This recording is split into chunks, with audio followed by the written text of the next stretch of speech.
Hey, and welcome to Let's Play World of Warcraft. This is your host, Particle Man, and we are on part 2 of Halls of Reflection.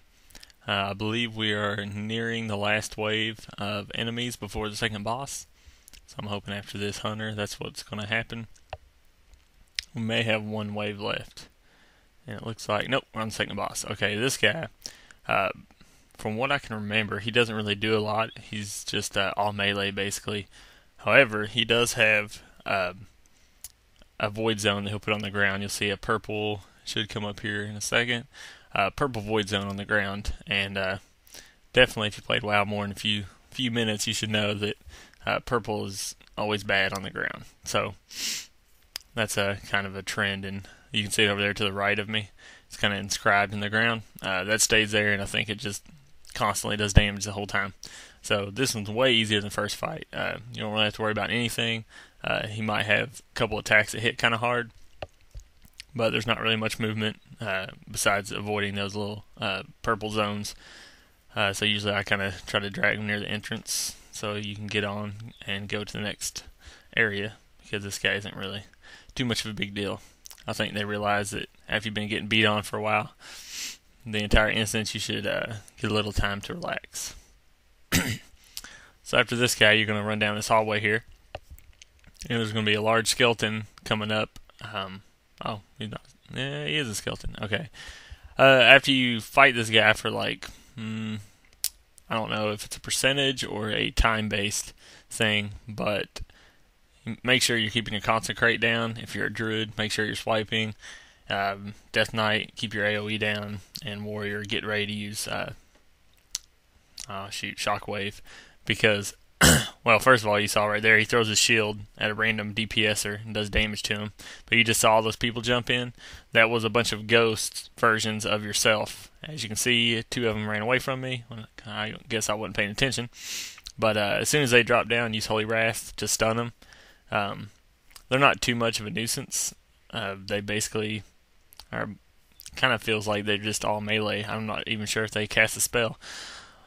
But just be aware that they're there so that you can take them down. It looks like that shield that he's throwing is doing about 8 or 9k damage maybe. So kind of look out for that. There's going to be someone taking quite a bit of damage.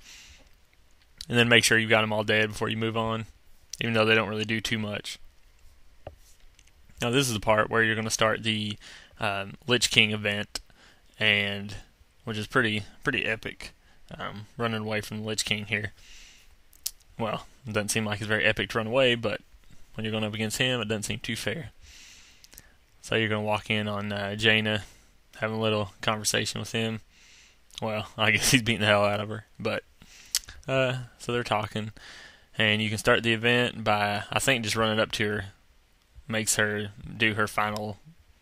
What's she do? Oh, that's right. She novas him essentially. Then runs on over, and when you talk to her again, it's going to start the event, and he's going to slowly start making his way towards you.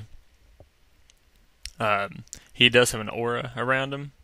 I've never been stuck in it, but I assume it probably slows you down because it looks like some kind of ice or frost aura, and it's probably in about 15 yards, 20 yards around him. It's going to slow you down and do a lot of damage, and I hear that if you get hit by him, pretty much one hit kills you. Although I can't really back that up. See that swirl around him?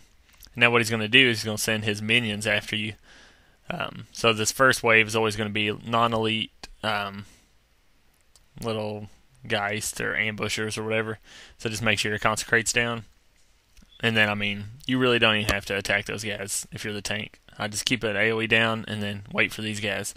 Because they're casters, and what you want to do is you don't want them at max range casting close to the Lich King, or else you're going to be really close to that damaging aura, which you don't want to do. Now, every time that you defeat some, you're going to keep running, and there's going to be a wall gets put up by Arthas, that I guess Jane is working on to get rid of while you're fighting all these minions. Even though I'm like, if she just turned around for a second, she'd probably annihilate all these guys in one hit. So you get your regular little wave of goons here first that just randomly attack whoever. And now you're going to get these Belchers, abominations. You want to keep these guys facing away from the group. Definitely run up to them, but then throw your shield at the other two if you haven't like that. Or I guess that was Holy Wrath. Try to throw your shield because you want them to stop casting and come towards you. Also, you want to keep the Abomination turned away from the group because, like all of them, he does a big like poisonous belch or acid belch, and it can do quite a bit of damage to the party. These guys looks like they're casting some either AoE shadow bolts or maybe they both cast at the same time. So just make sure you have aggro and that you're always staying pretty good distance from Lich King. Now there's 4 different walls that you get stopped by. The first one you can see is really easy. There's only one guy. The second one you had 2 casters and an Abomination. And now this one I'm pretty sure you might get 2 waves of stuff. I think you get Abomination and a caster, and then another A-bomb and another caster. So always a good idea to meet these guys up here. Oh, you get 2 in the first group. Okay. Just meet them, get your initial aggro on them.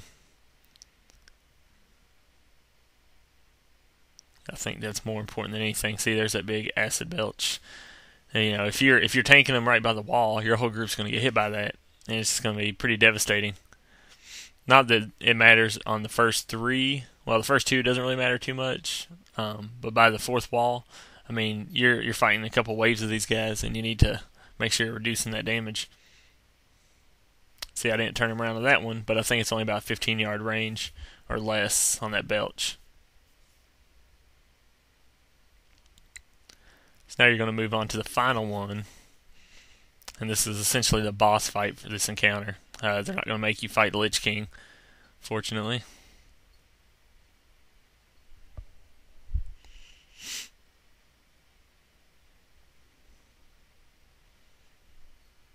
After you do some more running, you're going to get right here, and now you're going to be taking on the last of the Lich King minions, which should be, I think it's 3 waves. You probably fight a total of like 4 Abominations and 6 casters, something like that.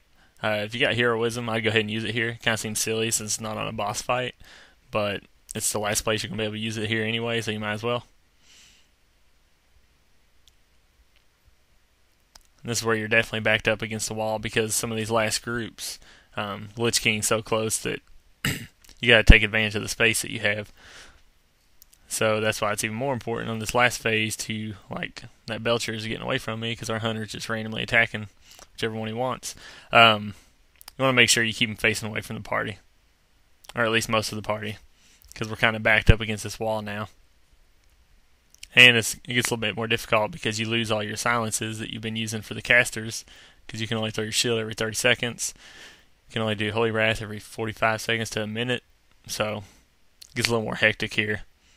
It's not a bad idea to use AoE, but if you got less than 3 mobs, you definitely need to be single targeting, because you're getting down to the final point where you got to get these guys down quick.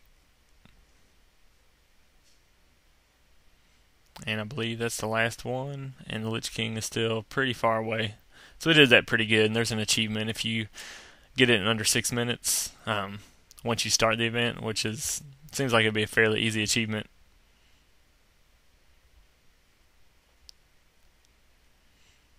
And then you got this last little encounter here that I thought we were going to have to, like, kill him or something. I was like, man, it seems kind of lame that in a 5-man dungeon you're going to kill the Lich King like before the actual 10-man raid. However, I guess Jaina does some magic here and collapses the cave on him. Or actually, it might be the ship outside. And you can kind of go up here and mess around with him. He can't kill you now at this point. So if you want to... Well, I guess he just did a little bit, so never mind that. And now you're pretty much done.